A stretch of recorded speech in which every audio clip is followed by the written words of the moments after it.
안녕하세요. 생존스쿨 생존 가이드 코난입니다. 저 엊그저께 이 실시간 라이브 방송을 했는데 저는 한 20-30명 정도 들어오실 줄 알았는데 한 300명 정도 들어오셔갖고 엄청나게 또 이제 열기가 이어져갖고 한 2시간 정도 됐었죠. 정말 감사하고 고마웠습니다. 자, 그런 라이브 방송이 참 좋은 게 어떤 얘기든 제가 좀 더 자세히 또 많이 또 오픈하기 힘든 정보까지도 또 많이 얘기할 수가 있다는 것들이죠.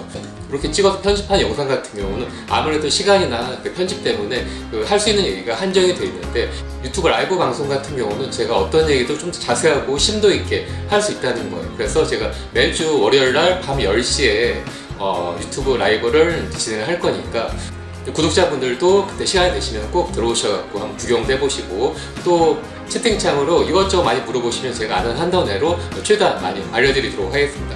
자, 오늘 주제는 바로 북한 어디까지 도발할 것인가, 자, 그거에 대해서 얘기를 해보도록 할게요. 사실 저번 라이브 방송할 때도 했던 얘기인데 그때 들으셨던 분들은 아마 하실 거예요. 사실 요즘에 북한이 매일 수위를 높여서 도발을 하고 있죠. 연락사무소를 폭발을 하고 있고, 또 휴전선 인근 개성 일대 군대를 전진 배치를 하고 있습니다. 하지만 아직까지도 우리 주위에 많은 분들이 크게 심각하지 않게 생각을 하고 있어요. 또 이번에도 걔가 짖는구나, 또 저러다가 그만 말겠지, 괜찮아, 별일 없을 거야, 이렇게 편안하게 생각하시죠. 하지만 저는 이번에는 좀 다를 거라고 생각을 해요. 사실 3년 전에도 트럼프 대통령과 김정은이 되게 대치를 했었고, 그때도 일촉즉발 전쟁 전이었었죠. 나중에 밝혀진 자료에 의하면 그때 진짜 전쟁을 하려고 미국이 준비를 하고 있었다고 하는데, 극적으로 평창 올림픽을 계기로 평화로 전환이 됐고, 우리나라 우리 국민에게는 엄청난 다행이었었죠. 하지만 이번에는 그때랑 엄청나게 상황이 다르다고 저는 생각을 하고 있습니다. 그때는 트럼프 대통령이 처음 취임을 했기 때문에 좋은 이미지를 남기고 업적을 이루고자 많이 노력을 했었어요. 하지만 지금은 엄청나게 상황이 반대로 바뀌었습니다. 일단 트럼프 대통령 같은 경우는 민주당 후보랑 지지율이 두 자릿수까지도 벌어졌고, 또 이번에 볼턴 보좌관이 트럼프 대통령의 어떤 각종 비리라든가 행태 같은 것들을 대폭로하는 책을 다음 주에 낸다고 하는데, 엄청나게 큰 파장을 불어올 거라고 얘기가 되고 있기 때문에 지금 트럼프 대통령이 그거를 막으려고 엄청나게 힘을 행사를 하고 있다고 하죠. 그래서 저는 다음 주가 사실 중대한 고비라고 생각을 하고 있습니다. 트럼프 대통령을 공격을 하는 이 볼턴 보좌관의 책이 나오고 있고, 또 북한도 이제 실질적으로 무력 행사를 할 수 있는 그런 단계까지도 접어든 거죠, 이 다음 주가. 트럼프 대통령이 그런 자기의 고비를 만회를 하고 11월 달에 있을 대선에서 승리를 하기 위해서는 어떻게 큰 거 한 방을 터뜨려갖고 국민의 관심을 돌리고 또 지지율을 한 방에 올릴 수 있는 그런 작전을 펼칠 수도 있을 거라고 저는 생각을 하고 있어요. 그게 사실 우리 민족한테는 좋은 게 절대 아니겠죠.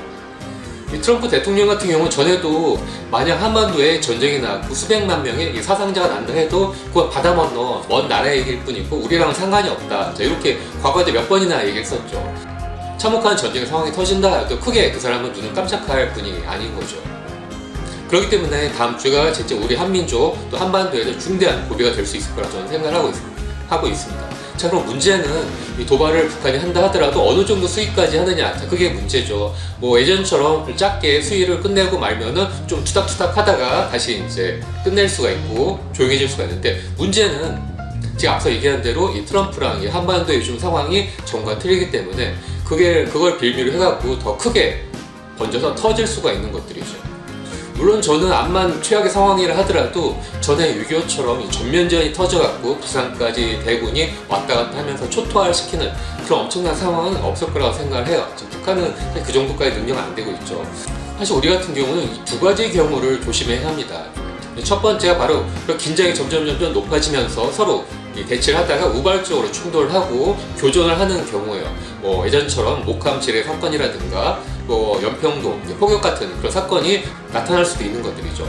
가령 탈북민들의 이 삐라살포를 막는다는 명분으로 기관총을 쏘거나 혹은 포탄, 박격포나 대포까지도 쏠 수가 있을 것 같아요.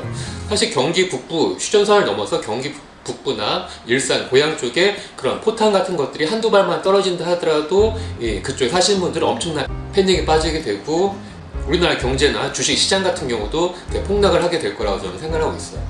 지금도 사실은 북한 같은 경우는 1호 전투 태세가 발령이 되는데 거의 우리나라의 대북권 투기에 해당하는 전쟁이 전야 같은 상황이라도 할 수가 있는 거예요.